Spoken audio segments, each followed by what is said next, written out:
প্রবল বৃষ্টিতে সুনামগঞ্জ সহ দেশের অন্তত ৫ জেলায় বন্যা পরিস্থিতির সৃষ্টি হয়েছে। পানিতে তলিয়ে গেছে অনেক হাওড়ের বেশিরভাগ ফসল। পানি থেকে পাকা ধান কাটতে মিলছে না শ্রমিক।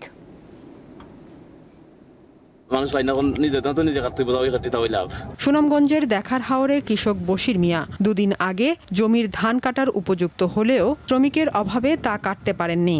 এরই মধ্যে টানা বৃষ্টিতে বাঁধ ভেঙে ডুবে গেছে ফসল। ঠান্ডা বাতাস, তাছাড়া পানি তন্দা পানির ধান কাটা যায় না। শ্রমিক বলতেও নাই, মজুরি অনেক বেশি, এই কারণে অনেক কষ্ট করে নিজের জমি নিজেও কাটতেছি। দাগ আছে, এই দাগটা আমি কাটছি, কাটার পরে আমি শুকাইতে পারছি না ধানটা, সম্পূর্ণ ধানটা আমার নষ্ট হয়ে গেছে। একদিকে অতিবৃষ্টি ও উজানের পানি, অন্যদিকে বজ্রপাতের আতঙ্ক। তারপরও জীবনের ঝুঁকি নিয়ে স্বপ্নের ফসল ঘরে তোলার সংগ্রাম চলছে সুনামগঞ্জের প্রায় সব হাওরে। টানা বৃষ্টি ও উজানের ঢলে হবিগঞ্জের বেশ কয়েকটি হাওর ইতিমধ্যে প্লাবিত হয়েছে। বানিয়াচং, আজমিরিগঞ্জ ও লাখাই উপজেলার বিভিন্ন হাওরে প্রায় ৪,০০০ হেক্টর জমির পাকা বোরো ধান পানিতে তলিয়ে গেছে।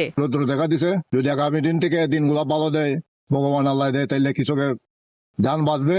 ১৫-২০ মণ ধান আছে, আরো ৩ দিন লাগবে আমাদের এইভাবে রোদ দিলে শুকাইতে। নেত্রকোনায় গত কয়েকদিন টানা বৃষ্টিতে বিভিন্ন হাওর ও নিম্নাঞ্চলে ধান খেতে পানি জমে যায়। এতে ক্ষতির আশঙ্কায় পড়েছেন কৃষকরা। কিশোরগঞ্জে এবছর হাওরে ১,০৪,৮০০ হেক্টর জমিতে বোরো ধানের আবাদ হয়েছে। এর মধ্যে ৫১% ফসল কাটা হয়েছে। বাকি ফসলের একটি বড় অংশ বৃষ্টির পানিতে তলিয়ে গেছে। বৃহস্পতিবার হাওর এলাকায় ক্ষতিগ্রস্ত ফসলি জমি পরিদর্শন করেন জেলা প্রশাসক। খাগড়াছড়িতে টানা বৃষ্টি আর পাহাড়ি ঢল ও ঝড়ের কারণে অনেক ফসলি জমি ক্ষতিগ্রস্ত হয়েছে। খাগড়াছড়ি কৃষি সম্প্রসারণ অধিদপ্তর জানিয়েছে, বৃষ্টিতে ২ শতাধিক হেক্টর জমির পাকা ধানের ক্ষতি হয়েছে। এছাড়া সবজি ও ফল বাগানের ক্ষয়ক্ষতি হয়েছে। সাদিয়া চৌধুরী, দীপ্ত, বার্তা কক্ষ।